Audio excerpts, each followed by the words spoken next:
This might sound obvious for most drivers.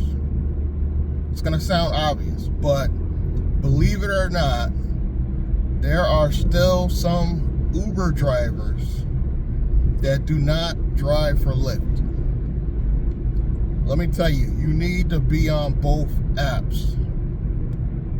There's other apps, but I'm saying as far as rideshare, you need to be on both apps.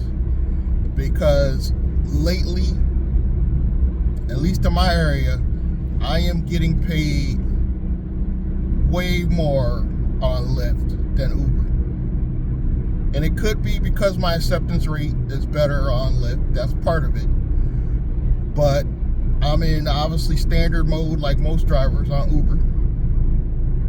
I'm gold right now on Lyft because when you put the area filter on, you tend to get more rides in your area that you're willing to take. That's for one reason. If Uber just gave us the area filter, it would make a difference. Uber right now is giving me trash. I'm gonna give you an example.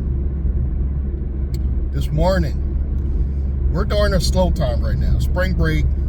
By the time I'm shooting this video, you might see it later, but it's currently spring break where the college kids are, not going to school, so it's slow. It's really slow.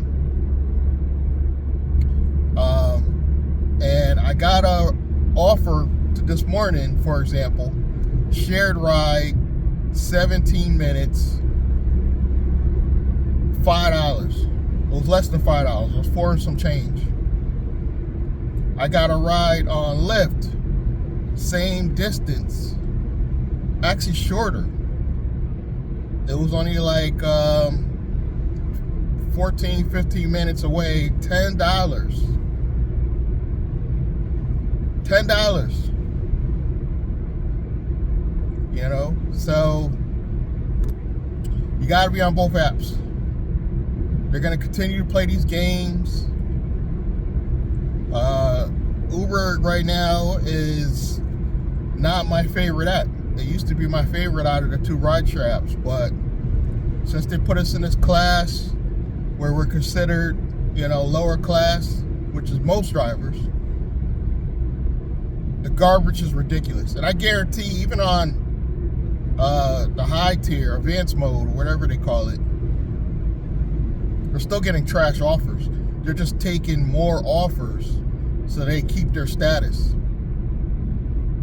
I can only imagine what you have to do to be a platinum on Uber. You literally probably would have to take every single ride every single day just to stay platinum on Uber. Where Lyft, you're going to get less offers. You are. But they're going to pay more per mile, at least in my area. They're going to pay more per mile, and it's an easier path to platinum and to stay platinum. Because you might turn down 3 out of 10. Where Uber, just yesterday, I think I got like 10 offers and declined 9. I only took 1. That's how bad it is. And the cherry picking worked because that one I took was one of my regular people, and I also got a tip. So, even if you're a private driver, you're going to have to rely on these apps to siphon their customers. So you're going to have to drive. You might as well drive both apps and cherry pick as much as you can, see what's out there. There's not a lot out there, especially during spring break. It's slower. I'm going to have to rely a lot more on private trips during this holiday. I never realized how much we have to rely on students. 'Cause I happen to have a college in my area where I drive, and I never realized how much infrastructure is built around schools. And when these kids are out everything is slow. Everything is slower. Like, it's crazy. And obviously the high school kids are out, so there's not a lot of buses, and the moms are staying home with the high school kids. The college kids are, I don't know what they're doing. They must be not taking as many Ubers and Lyfts, or they're doing public transportation. I don't know what they're doing, or they're staying home maybe. I don't know. But traffic is down by like at least 50%. The mornings are easy. The mornings feel like Saturdays and Sundays. There's traffic out here, but it feels more like a Sunday or Saturday even. More like a Sunday even, not even a Saturday. So it's easier to get around, but the offers are few in between. So you might as well maximize if you're an Uber driver and sign up for Lyft. I'm not even going to give you a referral link because both companies scam drivers so much. I refuse to promote that anymore, but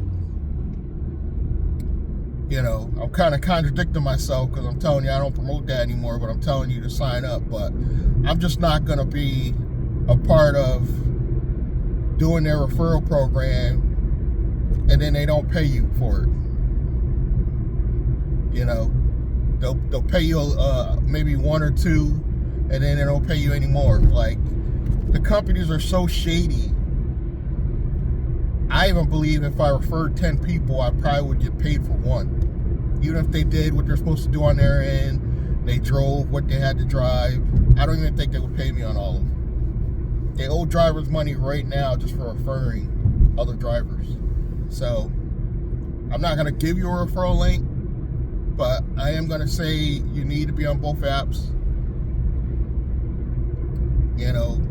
If you really want a referral link from me, you can email me. I won't stop you from doing that. It's just willblanding@gmail.com. But you got to really want it because, like I said, I'm not going out of my way to refer anybody anymore. I used to do a lot of referrals, but the rideshare professor talks about it, how he got scammed. They were paying him a lot, both Uber and Lyft, to do probably millions of referrals because, he's got a lot of followers. And I think he said Uber paid out, and I want to say he said Lyft didn't pay out. So they'll cut the referral program anytime they want, even though they owe you money. So it's like, I'm not going to do a referral program like that. But I do believe you got to be on both apps, even if you're going into private driving, because where are you going to get your customers from? You got to steal them from Uber or Lyft. So if you're becoming a private driver, that's step one, is you got to get out here and drive to get customers. You don't have to drive a lot, but you got to drive, periodically. I would say more than just a weekend. You could probably get away with doing like, I would say Thursday, Friday, Saturday, just those 3 days, and you would get enough client base to solicit a few people here and there. And then you got to be careful about how you solicit these people, because obviously you get the wrong person, you say the wrong thing, and they'll report you. So I've become a master at figuring out what people I could say, what I could say to who, just based on the conversation. Like if somebody gets in the car and they're not talkative at all, I wouldn't push them. Or they're like, huh? Like you're bothering them from even talking to them. Those are red flags to stay away and leave them alone. So that's obvious, I think. But I just wanted to do this short video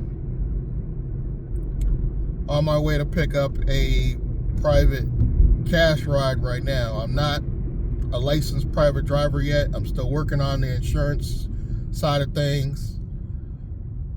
But we're going to get there.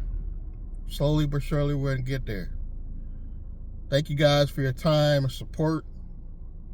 Subscribe, like, comment, and I'm going to see you guys in the next one. Thank you.